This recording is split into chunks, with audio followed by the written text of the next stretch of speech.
This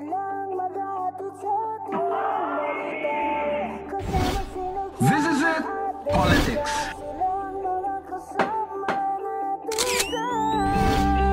Latest dihis ng showbiz. Ako na, Dira!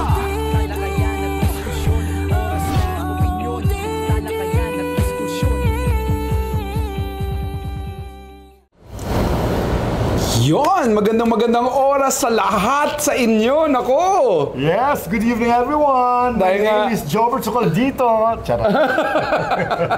Dahil nga every other day na tayo, binibigyan na naman namin kayo ng pagkakataon na makasalamuha at makatalamita ang bawat isa. Kaya tara na, pasok na kayo sa dati niyong tambayan na ngayon ay ginagawa ninyong isa sa inyong mga minamahal na tahanan.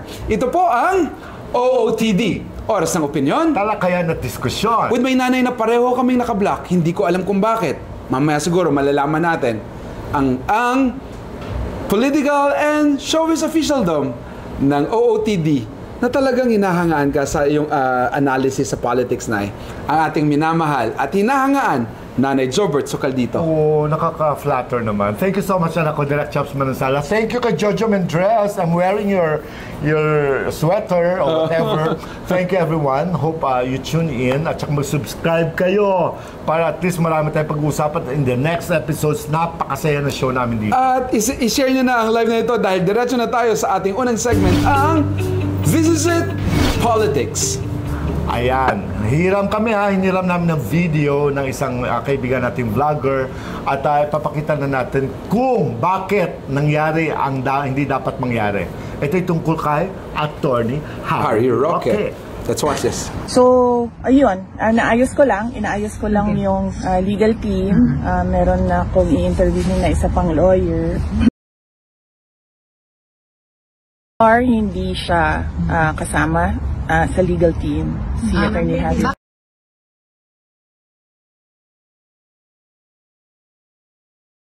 Meron na kaming listahan, pero yung isa kasi darating siya dito.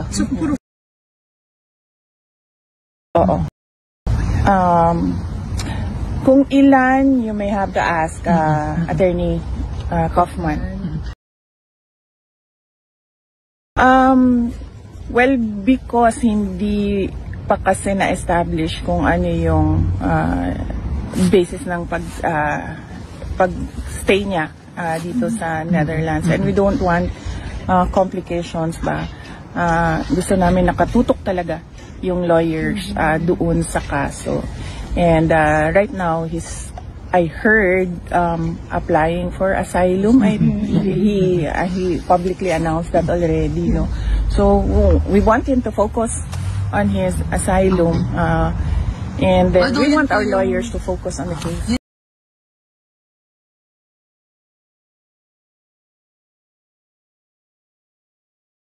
Well, that is a matter that he has to discuss with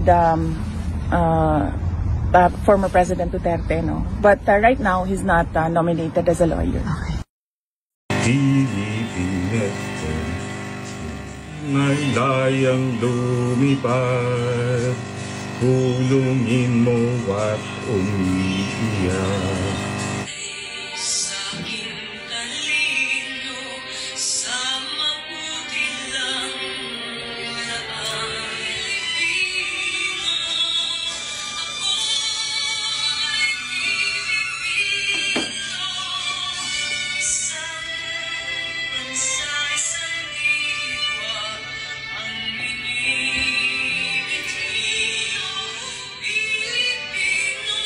Hugad ng luha ko't dalita.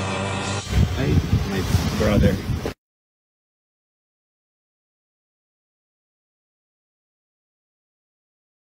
Yun naman pala, Nay. Hindi kasi ganito yan.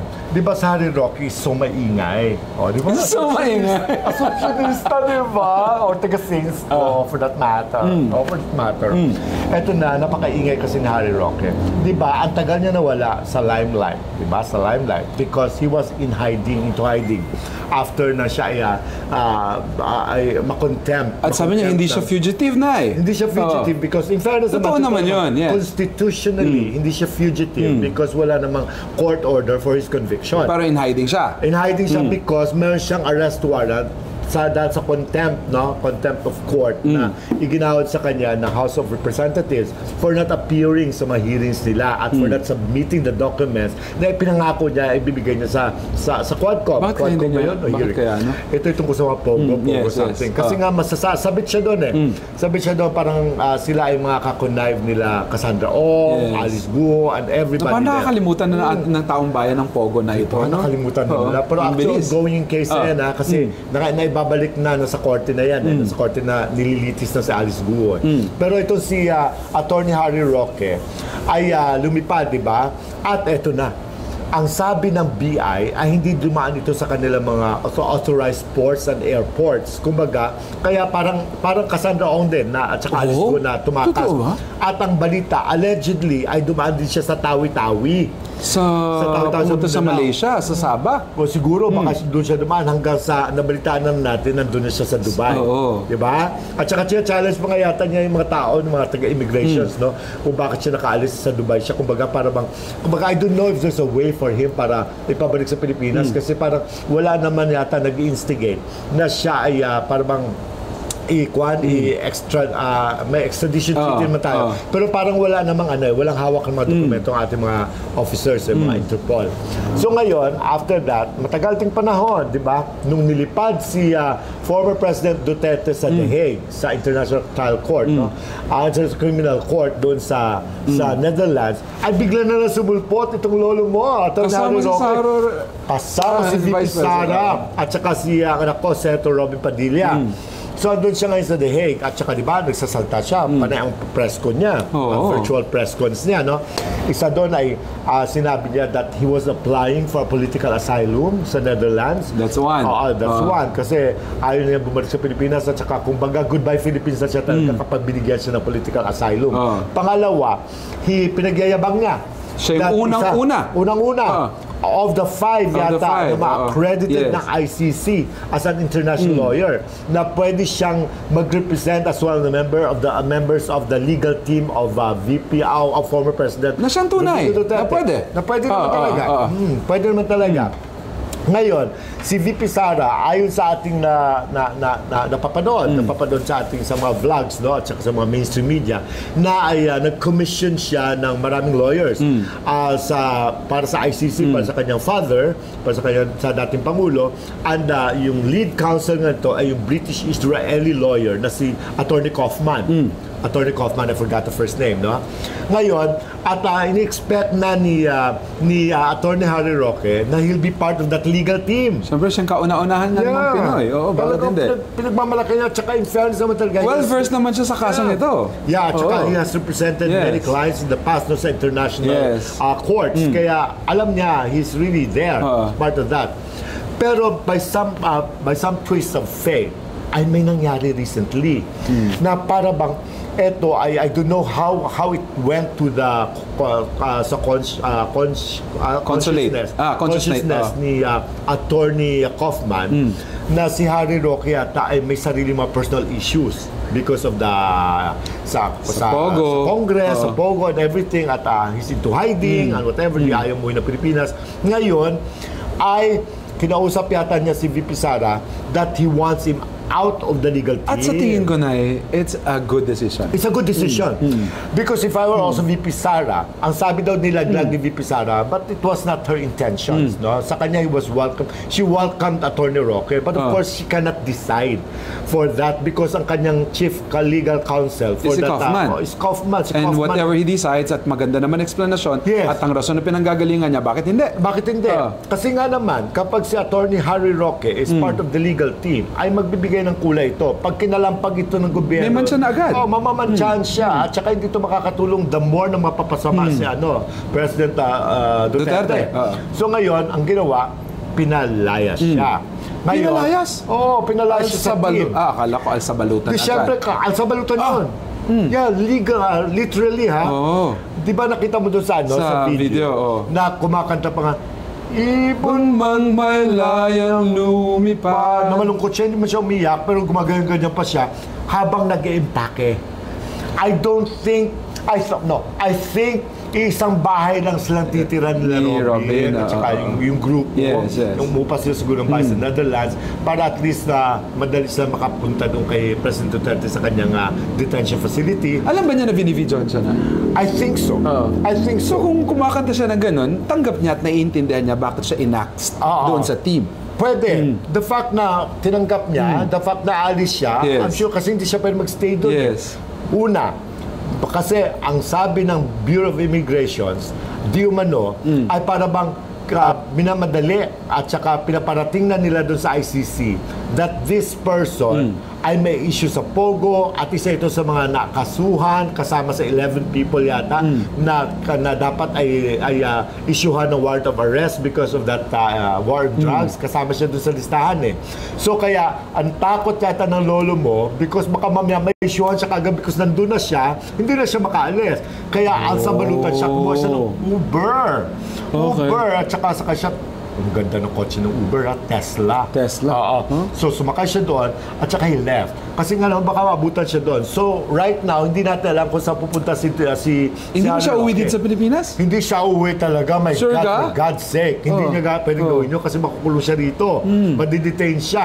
At saka marami nang nagalit sa kanya rito ng mga Sumikip kongresista. bigla ang mundo niya na yun. Oo. Alam mo, yun ang sasabi ko. Pinasikip lang nila lalo ang mundo niya. Kung babalik siya sa Dubai, I don't know, syempre, wala naman tayong legal grounds na pwede siyang damputin doon sa unless isuko siya ng Philippine Embassy. I don't know. Ako na for the longest time na nanahimik siya, bigla nalaman niya na kinuha na nga na ICC si dating presidente natin, Duterte, at alam niyang maraming clamor ng awa at pagmamahal na galing sa mga Pilipino. Yeah. Bigla lumakas ang loob niyang lumabas uli at magla-live siya at meron pa siyang sinasabi kung parang inciting to sedition. Inciting to sedition. Sedition, di ba? Meron siya talagang, meron siya kakaraping kaso sa atin because I think they're filing a case of inciting to sedition against Harry Roque because even virtually ay nanawagan siya na mag-people power yung mga tao. At saka it happened. Sa Davao yata, nag-ipon-ipon yata yung mga, I don't know, may 1,000 people. Ang dami, oo. Kumbaga, listen to him, no? Kasi sa explanation, kahit wala siya doon, but still siya ang siya nag-invite, siya nag-open, nag-instigate ng people kaya power nakakalungkot, no? Parang every time na lumalakas ang clamor at pagmamahal ng mga tao for Duterte, biglang lumalakas ang loob niya. Tapos ngayon, biglang na-act siya sa team, kawawa naman. Marami nga nagsasabi na bakang baliktad ito one day The fact na pinaalis siya as part of the legal team. So parang there's no way out for him.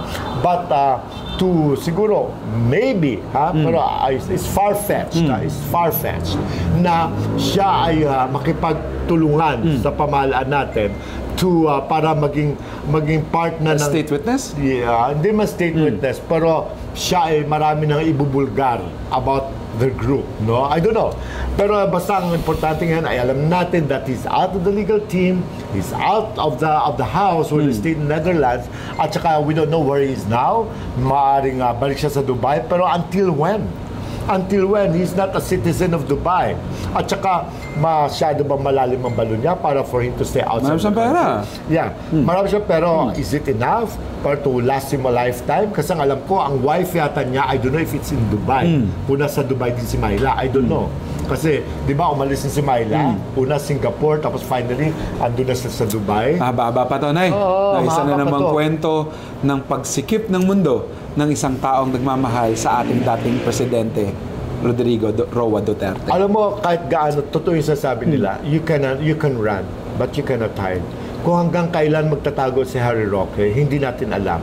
Pero alam mo, if I were him, you have to think it twice, 1,000 times. Kung ano ba talaga? May mensahe ng Diyos sa kanya, Nay. Yeah. Sigurado ako. If he voluntarily surrenders, ang kaso naman niya, i-detain ka na naman ng few days because of that issue at saka i-submit mo ng mga documents kasi lilitisin ka naman talaga At least pagdating mo rito, you'll have the liberty after detention. Hindi naman tatagal na 10 araw yung detention na yan. Nakakalimutan na nga ng Pinoy yung sa kanya na bigla na naman siyang lumabas at nagsasalita at naganggangawa. Naganggangawa. Bumalik na naman yung issue tungkol sa kanya. If I were him, stop talking. Napakadaldal mo kasi. Kumpare. Di ba? Napakadaldal mo. Sabi nga, less talk, less mistakes. Stop talking. Stop hitting the government kasi babalikan ka niyan. Alam mo naman ang klaseng gobyerno na meron tayo, parang gobyerno yun rin yan Di ba mga benga dito, benga doon, benga everywhere. Kaloka kayo. Ikaw, Otisan, ano masasabi mo dito sa pag-a-axe kay Harry Roque? No, marami tayong mga opinion, alam ko. At we will be reading all those opinions na isusulat nyo at iko-komento nyo ngayon. Yeah. Diretso na tayo sa ating next segment, ang latest bihis ng showbiz.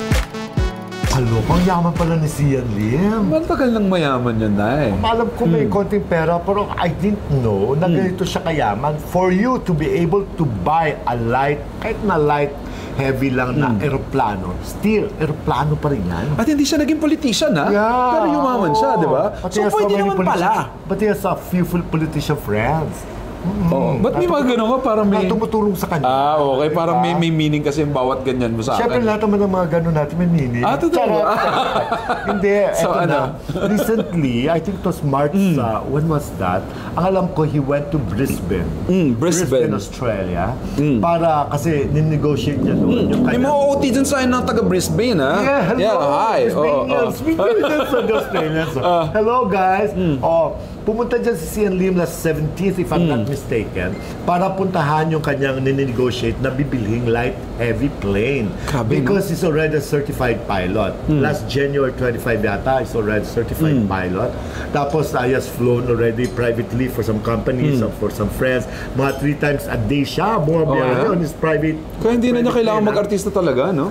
Magandang kita sana pagiging private Of course. pilot. Pilot na talaga siya. So ngayon ginawa niya, pumunta siya dun sa Australia, tapos para bilhin yung kanyang Bumili? yung light heavy plane na yon, private plane yon. Ano yun yung light heavy plane? Parang Yung siguro para dito yung para mga light tas heavy, parang... I don't know. Baka mali lang ang publiko. hindi. Basta light plane na lang. Light plane na lang. Okay. So ang ginawa yata, siyempre pag light plane, hindi naman makakalipad yung from Australia down to the Philippines. Yes. Ang ginawa, isasakay sa barko. Okay. Dito na makita ng kanyang plane. Basta binayaran niya doon? Nabayaran niya, alam ko. Ang ganda ng plane, pinakita yung picture ng plane eh. Para siyang I forgot, may magandang plane na parang bagong ibang design na plane. Siguro I don't know, mga 6 Yaman, no? yun, or mga 8-seaters. Mga Kim C. Oo. Pera si Papa Sia natin. Taka na yung magic. Kasi marami ng mga pilots natin, ng mga friends, ng mga artista, like si Ronnie Lee, Yes. Red certified pilot, many years na. Tsaka But Sian Lim is different. He bought his own Ang gagwapo ng mga airplane. pilots natin, ha? Oo. My At God. mga kaibigan mo. Ian Veneracion. Oo, is also pilot din siya. Oo. My God, ang ganda. Nakakamiss lang natin si Isabel Granada, who's also a pilot. Yes, no, oo. Miss you, rest in peace. Oo. Kay Sian Lim, congratulations. And we know that you have your way pa ang kayong pupuntahan na. Oo. At saka ano kayo masasabi ni Kim Chiu, no? Na-proud kay si Kim Chiu. Of course, I'm sure. Lalo yung mga Kim C fans. Oo. Kung sana, hayaan mo na. Okay na yan. At ang mga fans naman pag-uusapan natin sa susunod na si Uge. Si Eugene Domingo. Na for the longest na may hindi na nagpapakita after ng mga, yun siyempre, hindi yung ibang mga projects sa GMA7 na hindi masyadong kumita. At di umano ay nagkaroon na siya ng pananamlay o pagkatabang sa showbiz industry. Yes, pero after kumita ang kanyang mga babae sa septic tank, After noon, marami siya na at marami mga kwento, mga kaibigan natin na parang nagkaroon daw ng attitude itong si Eugene Domingo. Pati sa belt, ay yung mga pagbe-belt lang ay pinag-uusapan at merong issue palagi. And parang marami ng mga di umano na ayaw nang makatrabaho si Eugene Domingo. Reason. Yung mga panahon na yon, kaya bigla na namlay at hindi na siya nagkaroon ng maraming projects siyempre sa GMA, halimbawa sa isang ganyang network. Tinatanong, sino ba ang gusto nyo dito sa sino gusto nyo maging host, 'di ba? Sa before na may pre-prod meeting yan, 'di ba? Pag sinabing marami nagsabing ayaw, malamang X na siya. I-ax nila yan. And here comes Vice Ganda. Kaya nawalan siya ng interest, no? Nagkaroon siya ng interest. Nawalan ng interest sa showbiz. Tumamlay o nanabang. And after that, eto na si Vice Ganda, kinausap siya para makasama sa Breadwinner. Oo, kanang festival. Kumita, yes, yeah. Number 1 sa Metro Manila Film Fest. Nung una parang ayaw pa nga ni Vice dyan di ba? Sabi nila. Kasi ka-close na si... Ay. Oo. Ay. At saka sa Ay naman, ang alam ko sa Ay Tugen naman are good friends. Good friends. Kasi di ba, lagi nga siya, di ba? Tandem sila palagi. Tandem sila lagi na Ay. Pero after that, nung nagkaroon na siya ng pangalan sa sarili niya, para bang, I don't know if it's true that Uge doesn't like to be billed, no? Before Ay, after Ay, gusto niya talaga pantay ng billing na kasi pareho na sila malaking pangalan. I don't know kung totoo yun, ha. Ito, ikuha na naman kwentuhan. Pwede nilang i-clear sa atin yan. Ngayon, so si Uge ay napapayag ni Vice na makasama sa breadwinner. Na parang supporting.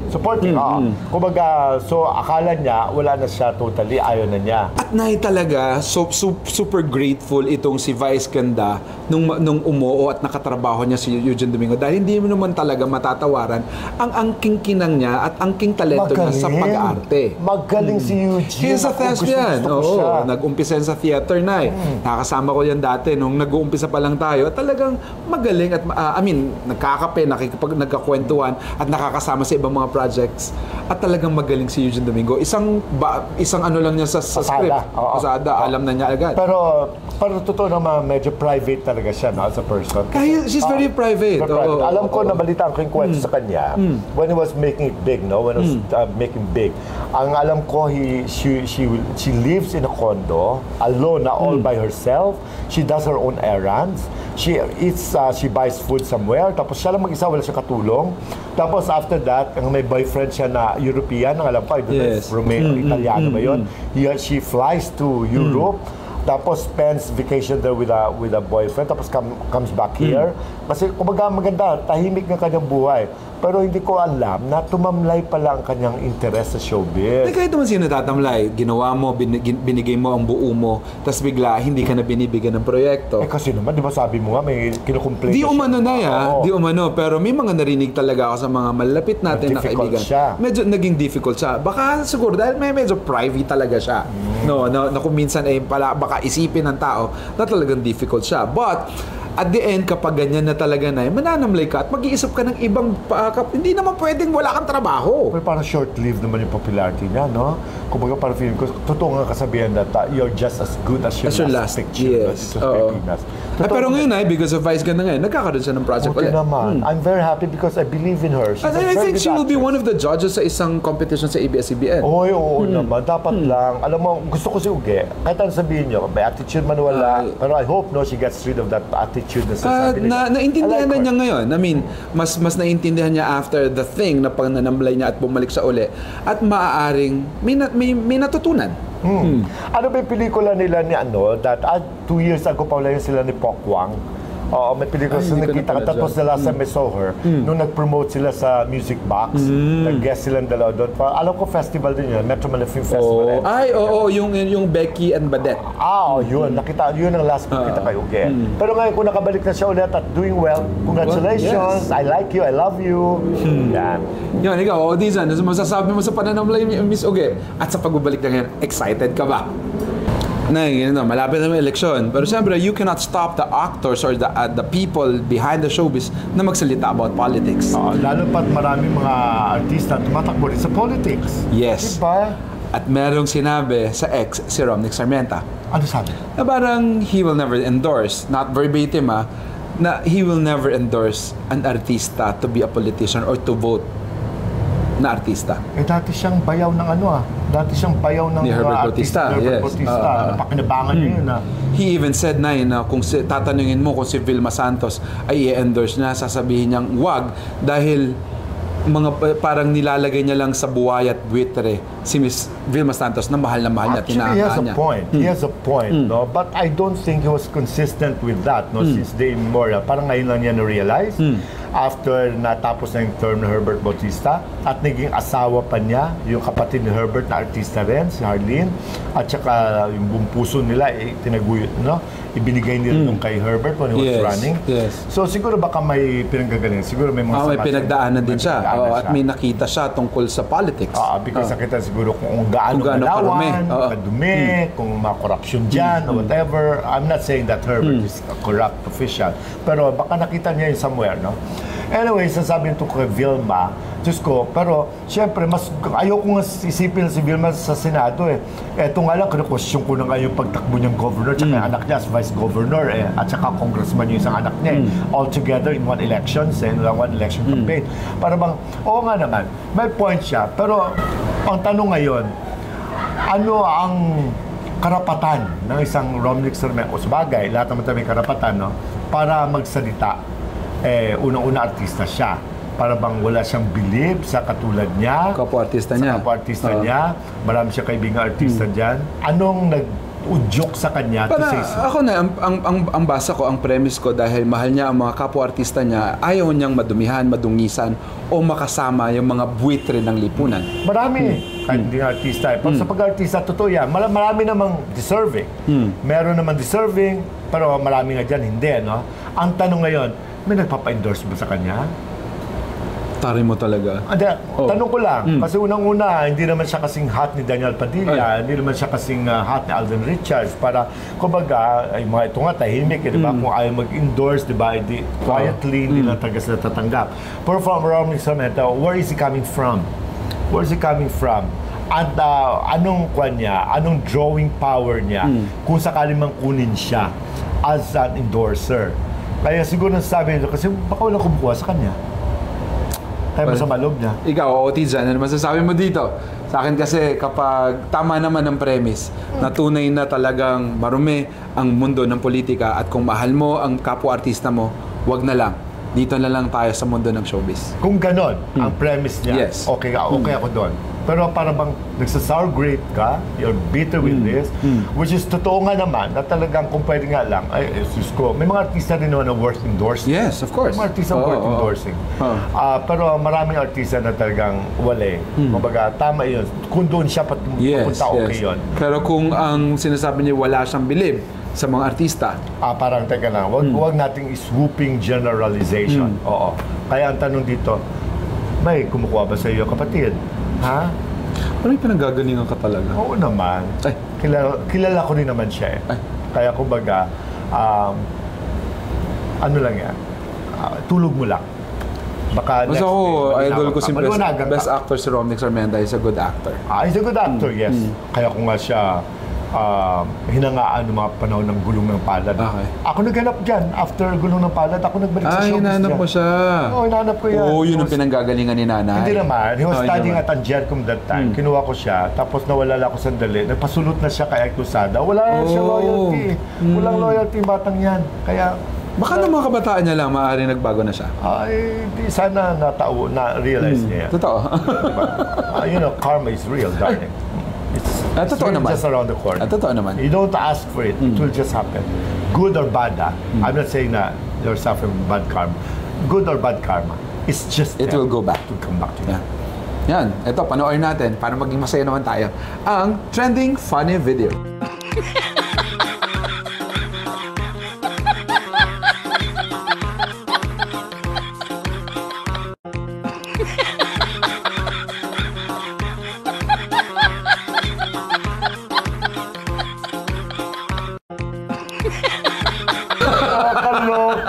Nakakaloka. Diyos ko, Ang daming character, no? Hindi natin pinagtatawanan ang bulag at saka yung pilay, ha? No, it's a content. Ito yung laman ng kwento. Yung laman ng kwento. Imagine mo, di ba, nakakaloka itong babae, di ba? To get rid of this man na nagbigay sa kanya ng flowers, nagbulag-bulagan siya.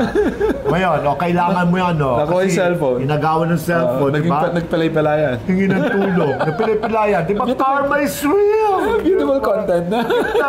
Alam mo, napakasimple lang yan, pero so funny. Yeah. Funny talaga. Uy. Please. Maraming salamat sa ating sponsor, ang Deluxe Spa. Oo, our favorite spa na napakagaling magtanggal ng mga lamig sa katawan sa paa ng ulo.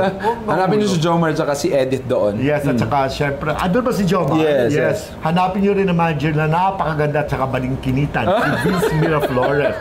Ito'y located, ang Deluxe Spa is located along Scout Fernandez, Corner. Tomas Morato, Yes. gilid ng Chili's, di ba? Nako, mag-enjoy ka doon. sarap doon. Kung masakit ang katawan ninyo at gusto nyo mag-relax, pasyal na kayo doon. Diretso na tayo sa ating susunod, ang Hula Bira! Okay, Nay. Eto na. Di ba may napadala sa akin ng parang telegraph daw yun. Sa Telegram. Telegram. Wala akong ganun kasi, Telegram. Ito ay series of parang a few mga boys, mga lalaking artista natin, yung mga popular actors na nakipag-lovemaking. SEX. Sorry ha. Pakisabi na lang SEX yung sinabi ko ha. I would deny to have said that. Yung nag-SEX. Naka-video? Naka-video. pumping.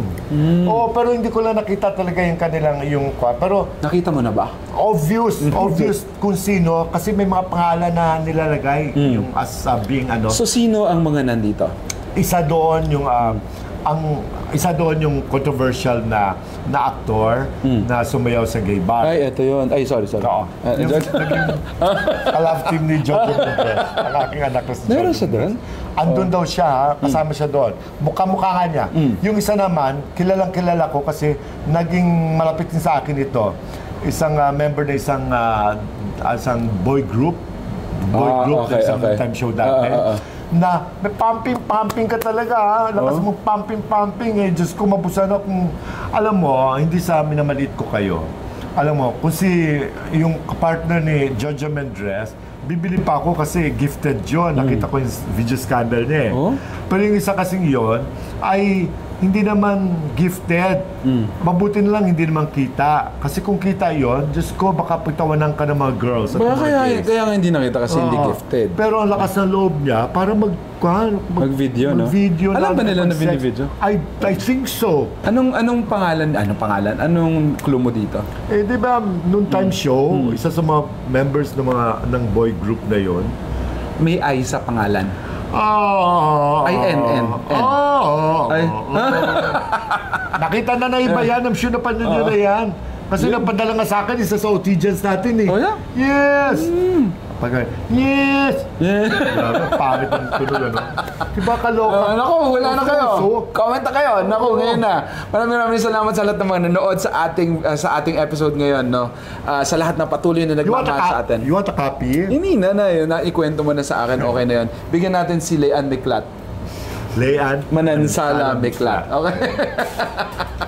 Of course, sa lahat ng mga nanonood ngayon at sa lahat ng mga Team Replay, sa mga Team Pakulay na nagpapakulay dahil natutuwa sila sa atin, maraming salamat. Mag-subscribe kayo ha, kasi napakarami namin kwento sa inyo. Nakabangko ito every other day tayo. Hindi tayo mauubusan, promise. I'm telling you. Tita Presi, na-miss na kita. I hope you're okay. Yes. And of course, sa karagyagan ng Kapampangan na patuloy na manalbe at susuporta ka kami. Marakala salamat kayong lugod at suportang BBA. Oy, teka lang ha, i-invite ko kayo this early ha. Sa April 16, that's Holy Wednesday.